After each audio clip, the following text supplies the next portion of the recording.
Here's why calories in, calories out is not what you should focus on. You're about to be smarter than 99% of Americans. The question is, what caused the weight to go up in the first place? And most people would tell you that you must have consumed more calories than you burned. It's that simple. I'm going to show you why that answer doesn't hold up. Different foods affect different hormones. If we eat a piece of bread, that is going to affect a hormone called insulin. Foods high in carbs and sugars have a direct impact on this hormone, insulin. And insulin happens to be a growth hormone. One of the things insulin does is store fat. And frequently triggering it will cause it to store more fat. Eating foods high in fiber lower insulin levels. They also trigger a hormone called leptin. And leptin causes you to feel full. It tells you to stop eating. Eating foods high in protein, like this tuna steak, cause us to release a hormone called mTOR. And mTOR helps us build muscle. Proteins like black beans cause us to release a hormone called peptide YY. Peptide YY makes it hard to eat more. It tells us we're full. Dietary fat sources, like those found in an egg, will release something called cholecystokinin. And cholecystokinin is also a satiety hormone. It makes you feel full longer. Each and every one of these foods, even if we ate the exact same amount of calories of each of them, they would cause a different hormone release, which would make our bodies do something different. It's not the number of calories that we're eating, but the instructions that those calories are giving our hormones that really makes the difference. False. We ate this.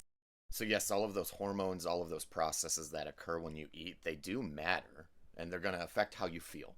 So leptin, when it's released, it's going to be your satiety hormone. All right, all of these things can factor in to how satiating your food is for you. But at the end of the day, calories in, calories out, because you can still feel satiated and do boredom eating. You can still feel satiated and then eat a whole bunch of calories of something that's just super high in fat, like an avocado. That's over 400 calories in one avocado. And that is how you gain weight, because you are now going over the amount of calories that your body needs. Let's talk about insulin resistance. This research article goes over fat loss in patients, and as they lost weight, their insulin resistance decreased. So fat adiposity is a factor in insulin. This is a study on PCOS because it's another hormonal based study. They had to go into extreme calorie deficits to lose weight. Sometimes they would get prescribed drugs to help keep them in a calorie deficit, because those drugs actually help with appetite control. There's another one where they talk about the use of metformin. Again, it still boils down to a calorie deficit. Time-restricted feeding and weight loss in the obese. This again goes over calorie deficits for people who are obese. Doesn't matter where your hormones are at, you have to be in a calorie deficit to lose weight.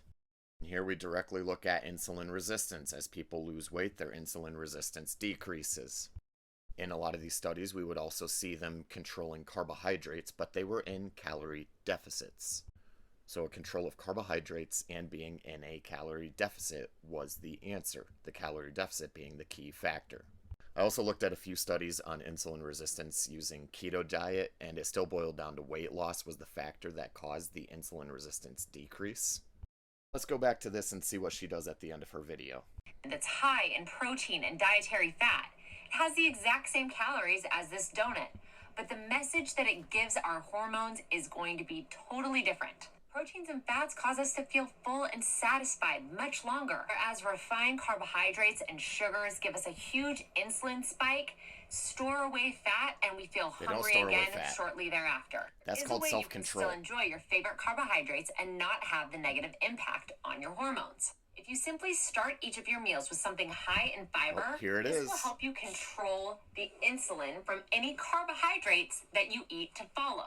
Prioritize foods that give you the hormone response that you prefer. If you do this, you will have food freedom coupled with good health. Full disclosure, I do use some supplements that help me get the adequate fiber into my diet. Because only 10% of Americans are getting the recommended daily intake. She's going to say something about a link in her bio. I use some supplements for that, plus another supplement that really helps me fast and not eat in between meals. That 2-part protocol is available if you want to click straight from my page. But whatever you decide to do, just make sure you are eating foods. Need I say more?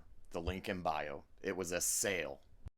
Guys, insulin resistance is going to affect your BMR, much like PCOS and various other health conditions, but they are not going to be superior to a calorie deficit for weight loss. End of story.